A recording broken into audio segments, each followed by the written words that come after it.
হিন্দু মুছলমানৰ ৰাজনীতি কৰি ধৰ্মীয় সংকীৰ্ণ মেৰু ৰাজনীতি কৰি তোমালোকে ভোট ল'ব বিচাৰিবা, হিন্দু মুছলমান কৰিব খুজিবা, তেওঁলোকক মাটিও দিবা টকা।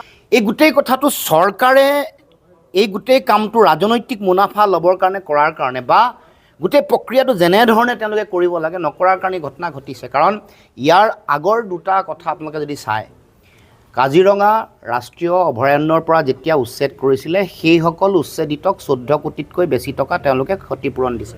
তাৰমানে প্ৰমাণ হৈ গ'ল যে তেওঁলোক বিদেশী নহয়। যদি বিদেশী চিনাক্তকৰণ কৰি তেওঁলোকক বহিষ্কাৰ কৰাৰ চৰকাৰৰ দায়িত্ব, সেই কামটো কিয় নকৰে? অসম চুক্তিৰ 6 নম্বৰ দফা কাৰ্যকৰী কৰি অসমৰ খিলঞ্জীয়া থলগিৰি ভূমিপুত্ৰ মানুহক ৰাজনৈতিকভাৱে সুৰক্ষা দিব লাগে, এই কাম নকৰে।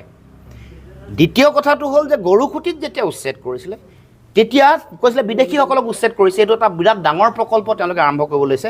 কিন্তু গৰুখুটিত উচ্ছেদ কৰা মানুহক ক'ত সংস্থাপন কৰিলে? দলগাঁৱত 1 বিঘা 1 বিঘাকৈ দিছে আৰু ক্ষতিপূৰণো দিছে। বটদ্ৰৱাত উচ্ছেদ কৰোঁতে কি বুলি কৈছিলে যে বিদেশীক উচ্ছেদ কৰিছোঁ, কিমান পইচা দিলে? 7 লাখৰ পৰা 12 লাখলৈকে। এইবোৰ তথ্য পাতিটো লুকাই চুকে থকা নাই। এতিয়াও এই গোটেই কথাটোক লৈ ৰাজনীতি কৰিবলৈ বিচৰা যিটো কথা, সেই কথাটোৱে মই ভাবোঁ যে ভয়ংকৰ আৰু ভয়াৱহ। গতিকে আমি এই কথাটো পাহৰি গ'লে নহ'ব। 55,000 বিঘা মাটিত উচ্ছেদ হৈছে, তাৰ 49,000 বিঘা মাটি আমাৰ খিলঞ্জীয়া জনজাতীয় মানুহৰ। এইটো আমি কিয় পাহৰি গৈছোঁ? এই মুছলমান মানুহ থকা 6,000 বিঘা মাটিত উচ্ছেদ কৰি তেওঁলোকে চেনচেশ্যন দিছে, ৰাজনৈতিক মুনাফা ল'বলৈ বিচাৰিছে। এইটো উচিত নহয়। চেনচেশ্যন দিয়াটো যদি বাংলাদেশী তোমালোকে কিয় কৰায়ত্ব নকৰা? কিয় তোমালোকে তেওঁলোকক ডিটেনশ্যন কেম্পত নাৰাখা? কিয় তেওঁলোকক পুছবেক নকৰা? কিয় তেওঁলোকক ভোটাৰ তালিকাৰ পৰা নাম কৰ্তন নকৰা? এফালে তোমালোকক ভোট লাগে, তাৰমানে হিন্দু মুছলমানৰ ৰাজনীতি কৰি ধৰ্মীয় সংকীৰ্ণ মেৰু ৰাজনীতি কৰি তোমালোকে ভোট ল'ব বিচাৰিবা, হিন্দু মুছলমান কৰিব খুজিবা, তেওঁলোকক মাটিও দিবা, টকা পইচাও দিবা। আৰু তিনিচুকীয়াৰ কৰ্দৈগুৰিত 25টা পৰিয়াল যোৱা কিছুদিনৰ আগত তেওঁলোকে ভূমিহীন হ'ল, তেওঁলোকক মাটি দিবলৈ তোমালোকৰ সময়ে নাই, আহৰিয়ে নাই। 45টা পৰিয়াল কৰ্দৈগুৰিত বহুত দিনৰ পৰা আছিলে, তেওঁলোকক মাটি দিবলৈ মানে দশক লাগিলে, আজিলৈকে সমাধান কৰিব পৰা নাই। তাৰমানে আমাৰ অসমত থকা 8 লাখ ভূমিহীন পৰিয়াল তোমালোকে মাটি ভেটি দিব নোৱাৰা, কিন্তু তোমালোকে বাংলাদেশী বুলি যিসকলক কৈছা, বিদেশী বুলি যাক কৈছা, তাক তোমালোকে মাটি ভেটি দিছা। তাৰমানে ভিতৰি তোমালোকৰ কিবা অংক আছে। তাৰমানে এইবাৰ গম পাইছে যে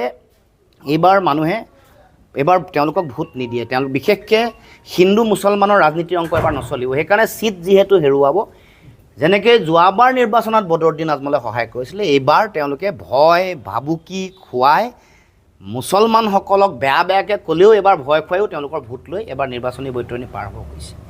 মুখ্যমন্ত্ৰীৰ সেইটোৱেই মই ভাবোঁ যে মূল লক্ষ্য, আৰু সেইকাৰণে এই গোটেই কামটো কৰিছে।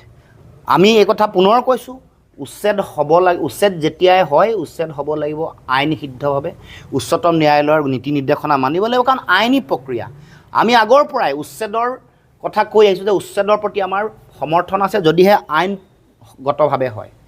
যিবোৰ জেগাত উচ্ছেদ হ'ব লাগে সেইবোৰ আইনে কৈছে ক'ত হ'ব লাগে, কেনেকৈ হ'ব লাগে, কি প্ৰক্ৰিয়াৰ মাজেৰে হ'ব লাগে।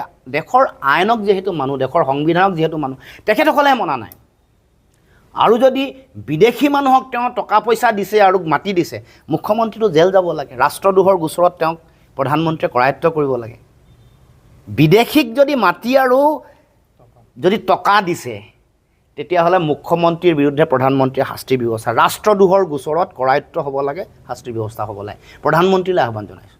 আৰু যদি তেওঁলোক বিদেশী হয়, তেওঁলোকক ধৰক, তেওঁলোকৰ নাম কৰ্তন কৰক ভোটাৰ তালিকাৰ পৰা, ডিটেনশ্যন কেম্পত ৰাখক আৰু তেওঁলোকক পুছবেক কৰক।